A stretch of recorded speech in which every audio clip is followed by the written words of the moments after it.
In today's video, I want to talk to you about failure and can you accept yourself when you fail.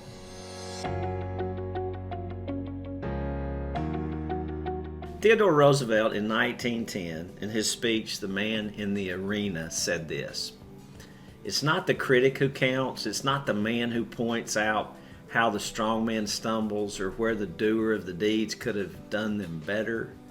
The credit belongs to the man who actually is in the arena, whose face is marred by dust and sweat and blood, and who strives valiantly, who errs, who comes up short again and again, because there is no effort without error and shortcoming.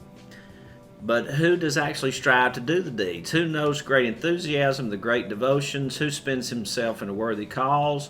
Who at best knows in the end the triumph of high achievement? Or who at worst, if he fails, at least he fails while daring greatly, so that his place shall never be with those cold and timid souls who neither know victory nor defeat." So if you're going to succeed, you must have the courage to fail, and fail you will. Failure is merely feedback on something that you need to change.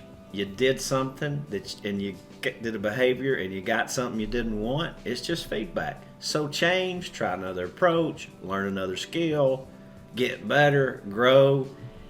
Indeed, it takes courage to get out there on the playing field.